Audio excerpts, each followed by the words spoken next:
All right, so just to start, you were arrested, and you're being charged with murder and arson. Did you do it? What do you have to say? I am not guilty. I was not there at the time that the fire started. I know there's been some allegations that I've admitted to it. That is wrong. I have not. Like I said, I didn't know about it until the detectives, the police arrested me. That's the first time I'd heard about it. So where were you then at the time the fire happened? Well, I left early that morning. I went quite a few places, but I had a job that I was supposed to do, and I left real early in the morning, but I had a lot of things to do. But I can't get into detail about everything I had to do. The case is still ongoing. But yeah, I left real early that morning, way before the fire started. So her son, Nicholas Berlin, who we interviewed, said you did it and showed us text messages. A friend of hers says you did it, and even the person who squealed on you said you did it. Are you saying that they're all lying? Well, first of all, no one was there. No one was there. But me and hers had our problems, and so they probably, some of those, her friends or whatever, think the worst of me and think that I would do that. But that's not the truth. All right, Greg, what do you got? Yeah, let's first start, and we're talking about his girlfriend who has died not very long ago. And we always talk about the grief muscle being this bundle of muscles in your forehead. Those things you don't sit and do this with. When you're feeling grief, those muscles knot up. You end up with this little horseshoe-shaped thing at the top of your brow, and we call that a grief muscle, primarily because Duchenne and Darwin called it that. But we don't see that. Let's also talk about how people resist telling the truth. Forget resistance to interrogation, but people resist by concealing, avoiding, using inaccuracy, and making information harder to get by using compound or confusing language and other tactics.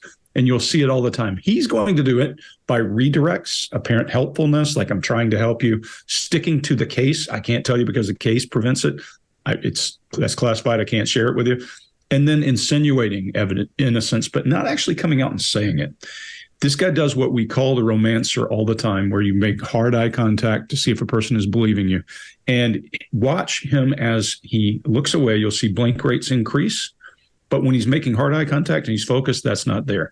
He does something I call in the South, we call it country dumb, a person who pretends to be dumb when they're smarter than they are, but he's not smarter than that. He just thinks he is. So we're going to see him do some things, and you could take advantage of a person like that by probing and poking and stroking their ego and doing a pride and ego up so they feel like you're believing them and they fall for it. And we're going to see a little bit of that as we go.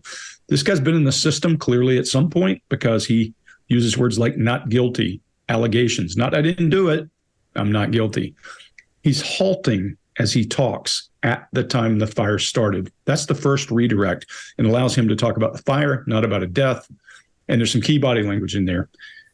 He turtles with his neck jutted forward, and he uses that request for approval, raising his brow as he's talking to you many, many times. That first redirect allows him to get this person who's asking questions to go down the path of the fire. That allows him to talk in a way that he's already prepared for. He's got an alibi prepared.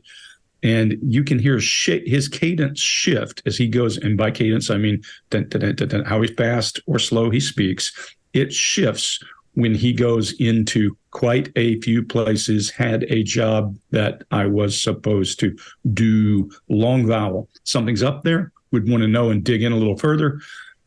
And when he says real early, there's a punctuation with his brow that is very odd, almost like a micro expression of anger. But then that's okay because he goes into full-blown anger, and you can see it. It's contained because he's had to contain it at some point in his life.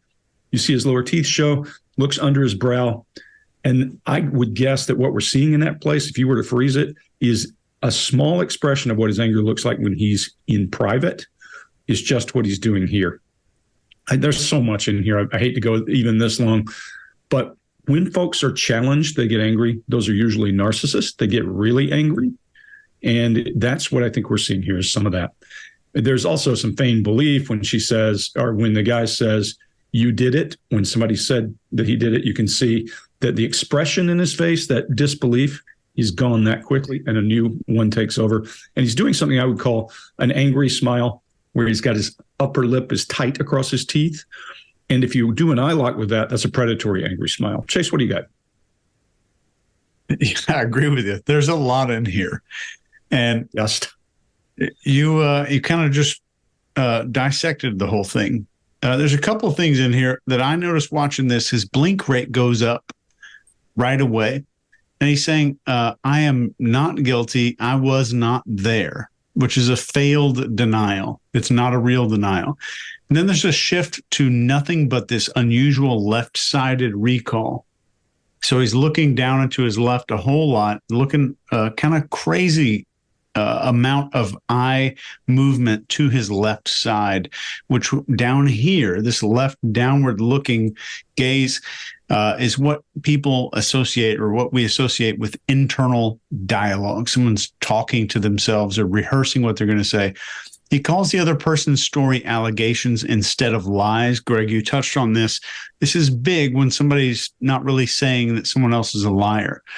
And the interviewer says, are you saying that they're all lying? And he says, well, first of all, no one was there. There's no denial. He's unwilling to call somebody else a liar. And he's using being present at the scene of the crime to separate himself from other people. I want you to think about that.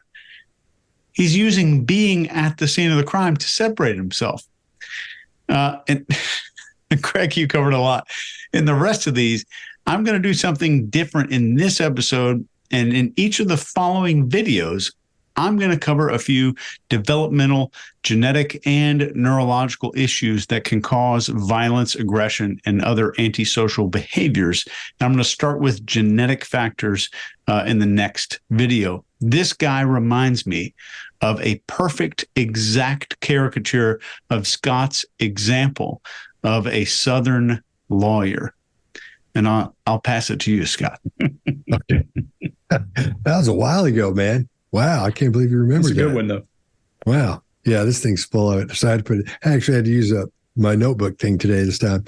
So when you're dealing with facial expressions, you have to make sure they're real, because that thing Greg was talking about, that real quick little fake concern thing in his brow, that's just him registering that he's getting a question. And we know it's something that bothers him because it happens really quickly, because it's supposed to bother him, but it may not actually bother him. I don't know. You'll see as we go along in these, because he does it in almost every video. So keep that in mind. And the thing about that expression is that a fake expression won't stick.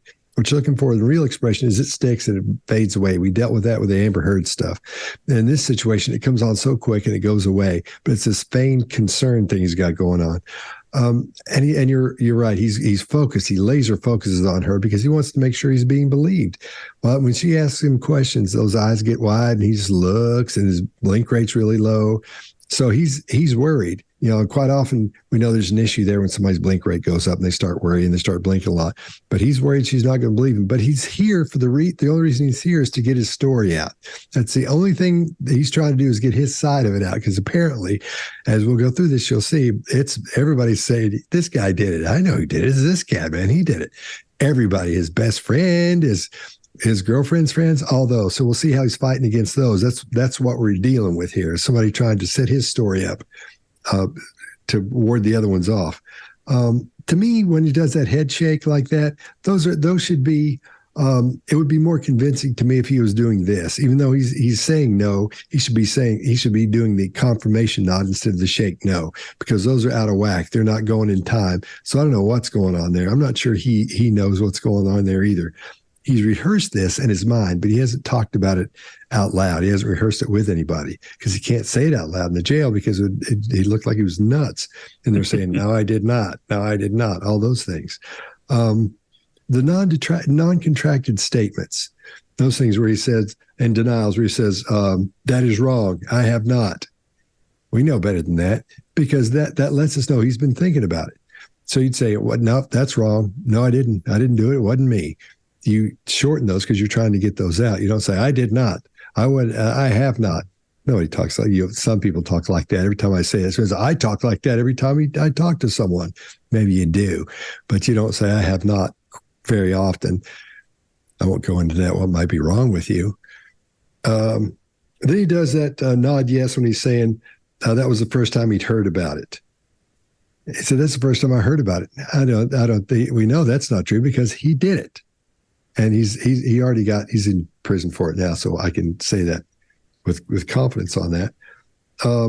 But pay attention to the nods because they're not confirmation nods. Confirmation nods come on the words, not like, yes, I'd love to go. It's, yeah, I'd love to go. That kind of thing. You got to pay attention to that. Sorry, page 2. I'll try to be just short. I tried. Where were you? Where were you when the fire happened? That's what it is. When he says, and then his answer is the exact same thing twice. Watch when she asks him that. He says the very same thing 2 times. He tries to make it a little bit longer. He's really going hard on this trying to get his story up and running. We see a micro expression of disgust and anger on real early when he says real early. And for me, that's an issue because it's about what time all this stuff happened. Because you're going to see that real early, that changes as we go through this. Personally, I think real early is like 5:30, 5:45, right in there. So my wife says, let's get it at 5:30. I'm like, I used to do that. I was a 4 o'clock man forever. I'm not doing that anymore. So that would be early for me, but not this cat. Here, when you find out what time this guy's getting up for his job, that's early. That's early. So, and then I got so much on here. I'm going to eat everything up. Mark, what do you got? Yeah, well, so as you can see, between us, we could probably all talk for a whole day just on this one video because it's absolutely packed.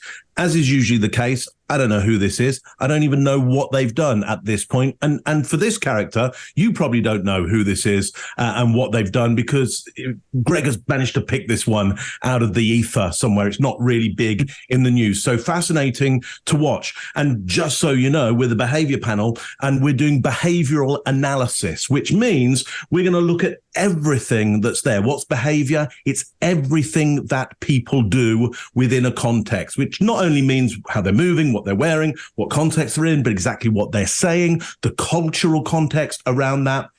We're going to do all of that. And it's analysis, which means it's not art. Nobody's making stuff up as an expression of themselves. That's art. What we're doing is behavioral analysis, which means we're looking at the intelligence that we can bring to this, the critical thinking around it. So what have we got? I was not there at the time the fire started.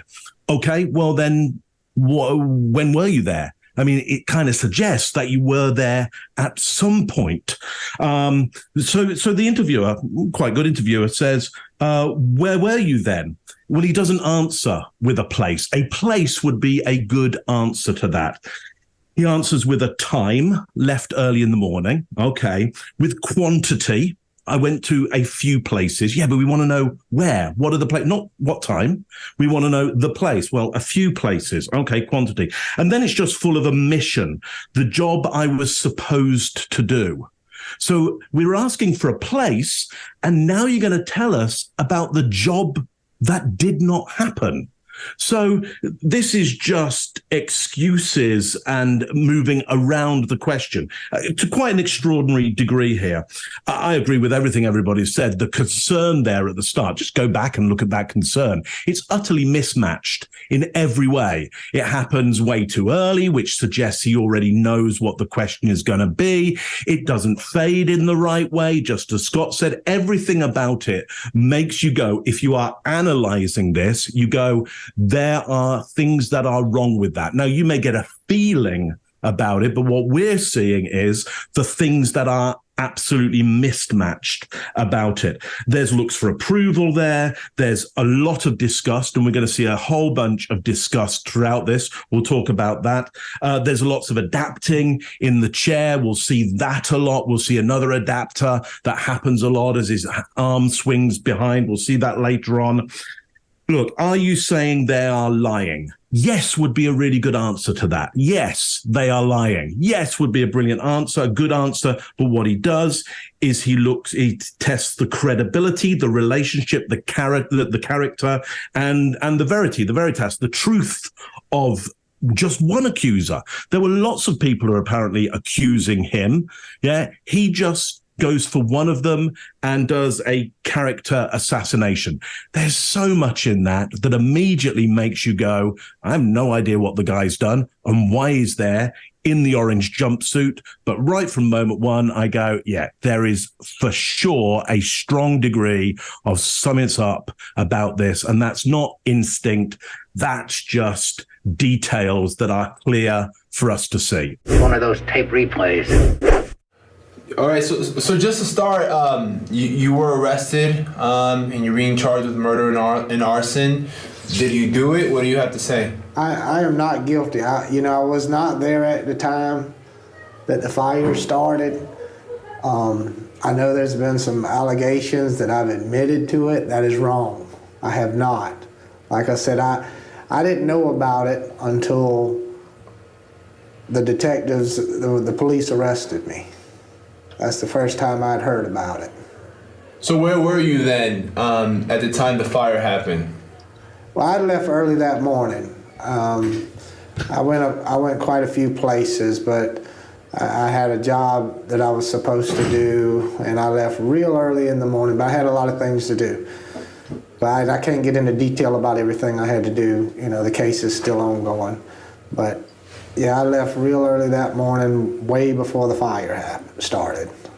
So her son, Nicholas Brolin, who we interviewed, said you did it and showed us text messages. A friend of hers says you did it, and even the person who squealed on you said you did it. Are you saying that they're all lying?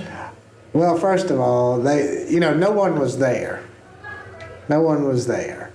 But me and hers had our problems, and so they probably, some of those, her friends or whatever, think the worst of me and think that I would do that. But that's not the truth. I have one more thing. I felt bad about going, so I didn't cover it. But one of the single best contempt faces I've ever seen is in this video at the very end. When he says, "That's not the truth," his pursed lips transition to hardcore contempt in that left eye and in that left face and the dominant eye closure. That's contempt as powerful as I've ever seen. If you like this video, get the full body language breakdown and analysis on our main channel by clicking this video right here.